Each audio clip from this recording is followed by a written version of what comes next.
স্বাগত আপনাদের সবাইকে ফ্লাটার টিউটোরিয়ালে। এর আগের টিউটোরিয়ালে আমরা বেশ কিছু ভিজিবল উইজেট সম্পর্কে শিখেছিলাম। আজকে আমরা আরও বেশ কিছু উইজেট সম্পর্কে শিখব। আজকে আমরা প্রথমে যে জিনিসটা সম্পর্কে শিখব সেটা হচ্ছে অ্যাপবার। আচ্ছা চলুন, প্রথমে আমরা আমাদের বয়লার প্লেট কোডটা নিয়ে নিই। আমরা জানি বয়লার প্লেট কোডের জন্য আমাদের স্নিপিটটা হচ্ছে ম্যাটে অ্যাপ।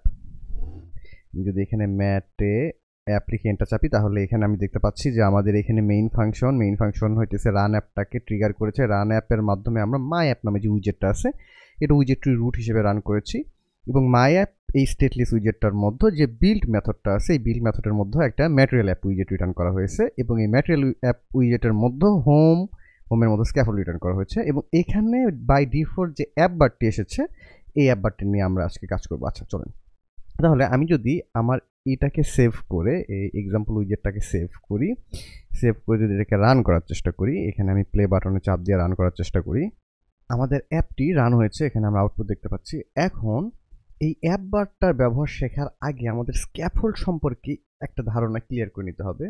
আমি আপনাদেরকে একটা ছবি দেখাই, সেটা হচ্ছে আমরা যদি এই ছবিটার দিকে তাকানোর চেষ্টা করি, এখানে দেখতে পাচ্ছি যে আমাদের অ্যাপের মধ্যে এই যে লেআউটটা দেখা যাচ্ছে এই লেআউটটা হচ্ছে স্ক্যাফোল্ড।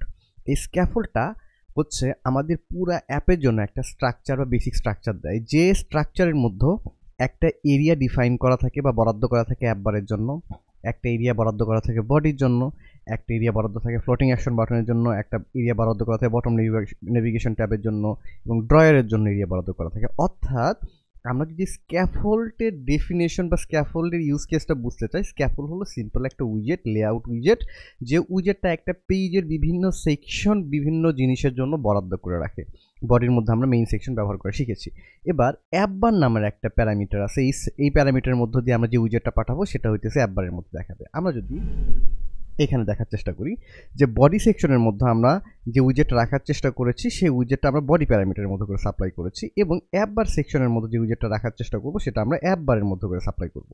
তাহলে বডির মধ্যে সেন্টার কন্টেনার সাপ্লাই করেছি, এই উইজেটটা চলে গেছে এই যে এখানে সেন্টারে হ্যালো ওয়ার্ল্ড দেখতে পাচ্ছি, এবং অ্যাপবার সেকশনের মধ্যে যে উইজেটটা আমরা রেখেছি সেই উইজেটটা চলে গেছে অ্যাপবার এরিয়ার মধ্যে। অর্থাৎ স্ক্যাফোল্ড একটা হচ্ছে লেআউট গিভিং উইজেট, যে উইজেটের বিভিন্ন সেকশনটা একটা পেজের বিভিন্ন জায়গার জন্য বরাদ্দ করা থাকে।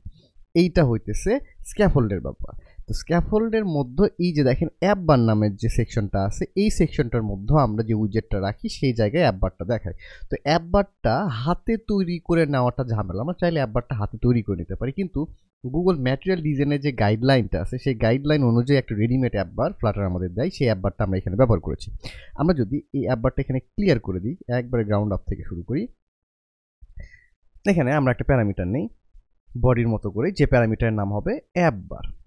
আচ্ছা, এখন প্যারামিটার কি প্যারামিটার স্ক্যাফোল্ডের মধ্যে আছে সেটা বোঝার জন্য আমরা সিম্পলি স্ক্যাফোল্ডের উপর মাউসটা রাখবো। তাহলে এখানে আমরা মাউস রাখার পর দেখতে পাচ্ছি যে স্ক্যাফোল্ড কি, প্রেফার সাইট উইজেট, এই যে অ্যাপবার নাই, উইজেট হিসেবে বডি নাই, ফ্লোটিং অ্যাকশন বাটন নাই, এই উইজেটগুলো নাই। তাহলে আমরা এখানে অ্যাপবারটা দেখতে পাচ্ছি। তাহলে আমরা এখানে অ্যাপবার উইজেটটা নিলাম, প্যারামিটারটা নিলাম। এই অ্যাপবার প্যারামিটারের মধ্যে আমরা কি টাইপের প্যারামিটার পাস করবো, আমরা যদি অ্যাপবারের উপর মাউসটা রাখি তাহলে এখানে সে বলছে প্রেফার সাইজ উইজেট নামের একটা প্যারামিটার নিচ্ছে।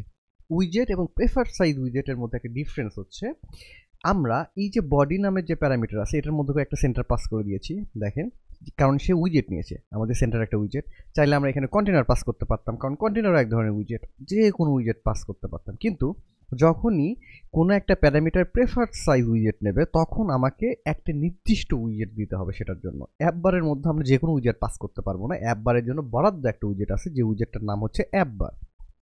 এই অ্যাপবারটা আমাদের এখানে পাস করতে হবে। তাহলে আমরা এখানে অ্যাপবারটা পাস করি।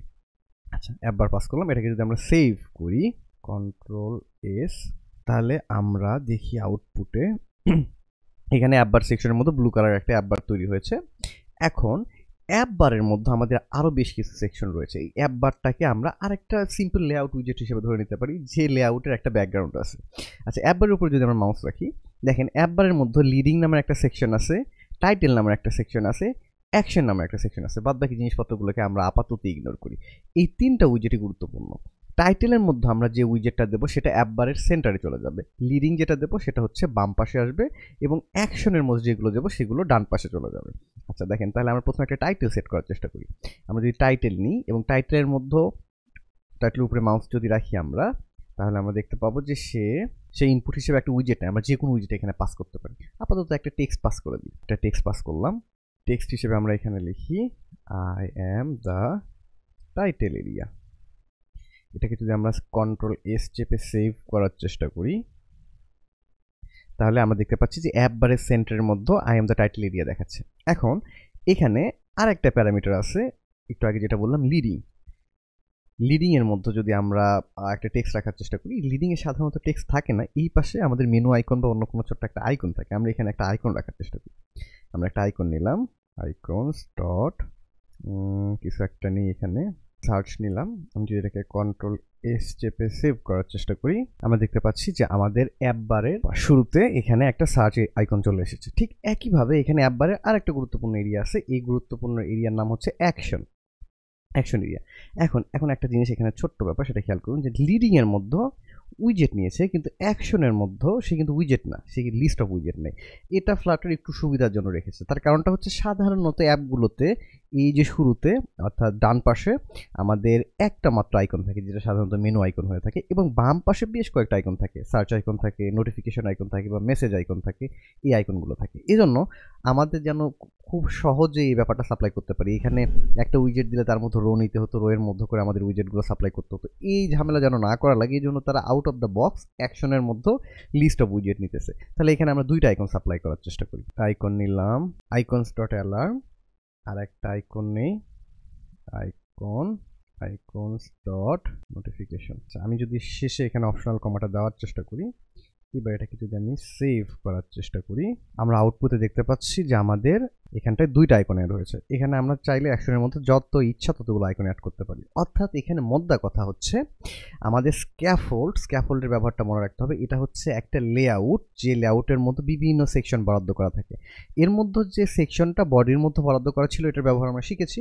এরপর আজকে অ্যাপ বারের জন্য যে সেকশনটা বরাদ্দ করা আছে সেই সেকশনটা আমরা শিখলাম। আমাদের বডি সেকশন উইজেট নিয়েছে, তাই যে কোনো উইজেট সাপ্লাই করতে পেরেছি, কিন্তু অ্যাপ বার সেকশন আমাদের প্রেফার্ড সাইজ উইজেট নাই, এই জন্য আমাদের অবশ্যই অ্যাপ বারের মধ্যে অ্যাপ বারই সাপ্লাই করতে হবে। এবং অ্যাপ বারও আরেকটি লেআউট মেকিং উইজেট, যে হইতেছে একটা ব্যাকগ্রাউন্ড কালারের সাথে একটা লেআউট দেয়। সেখানে আমরা টাইটেলের মধ্যে করে যে উইজেটটা সাপ্লাই করেছি সেটা আমাদের অ্যাপ বারের সেন্টারে চলে গেছে। লিডিং এর মধ্যে করে যেটা সাপ্লাই করেছি যে উইজেটটা, সেটা শুরুতে চলে এসেছে। এখানে নেসেসিটি না যে লিডিং এ আপনি আইকনই সাপ্লাই করবেন, এখানে আপনি চাইলে একটা সার্কুলার প্রোগ্রেস ইন্ডিকেটর অথবা সার্কেল অ্যাভাটারের মধ্যে করে একটা ইমেজও সাপ্লাই করতে পারেন প্রোফাইল পিকচারের মতো করে। আবার অ্যাকশন হইতেছে লিস্ট অফ উইজেট নিয়েছে, যেখানে আমরা অনেকগুলো আইকন সাপ্লাই করেছি। তাহলে এই দুইটা মূলত স্ক্যাফোল্ড এবং একবার লেআউট মেকিং উইজেট। এখানে দেখেন স্ক্যাফোল্ডের মধ্যে আরেকটা সেকশন আছে, সেটা হচ্ছে আমাদের অনেক সময় প্রয়োজন পড়ে এই যে নিচে এই পাশে গোল একটা বাটন থাকে, এটাকে বলা হয় ফ্লোটিং অ্যাকশন বাটন। স্ক্যাফোল্ডের মধ্যে ফ্লোটিং অ্যাকশন বাটনের জন্য বরাদ্দ করা একটা জায়গা আছে। আমরা যদি এখানে আরেকটা প্যারামিটার নেওয়ার চেষ্টা করি স্ক্যাফোল্ডের মধ্যে, আমরা স্ক্যাফোল্ডের উপর মাউস রেখে প্রথমে দেখিনি ব্যাপারটা। দেখেন এই ফ্লোটিং অ্যাকশন বাটন নামের একটা প্যারামিটার নেই, তার মধ্যে করে একটা উইজেট নেই। তাহলে আমরা এখানে ফ্লোটিং অ্যাকশন বাটনটা সাপ্লাই করার চেষ্টা করি।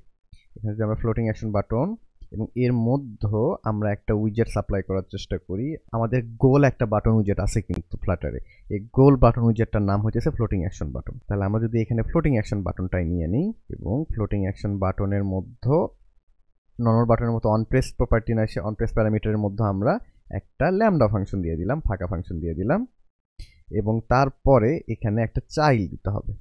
চাইল্ডের মধ্যে করে আমরা একটা আইকন দিয়ে দিই, আইকনস অ্যাড। এটাকে যদি আমরা সেভ করার চেষ্টা করি তাহলে আমরা আউটপুটে দেখতে পাচ্ছি যে এখানে একটা প্লাস আইকন অ্যাড হয়েছে। এখানে নেসেসিটি না যে ফ্লোটিং অ্যাকশন বাটনের মধ্যে আপনাকে ফ্লোটিং অ্যাকশন বাটনই রাখতে হবে, আপনি চাইলে এখানে যে কিছু রাখতে পারেন। আমি একটা টেক্সট রাখার চেষ্টা করি, এবার একটা টেক্সট রাখি, এই টেক্সটের মধ্যে লিখি বু।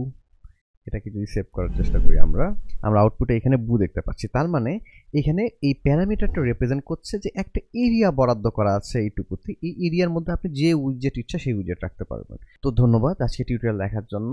এটাই ছিল অ্যাপবার এবং স্ক্যাফোল্ডের ব্যাপার। এর পরবর্তী টিউটোরিয়ালে আমরা আরেকটা মজার জিনিস শিখবো, সেটা হচ্ছে লিস্ট ভিউ।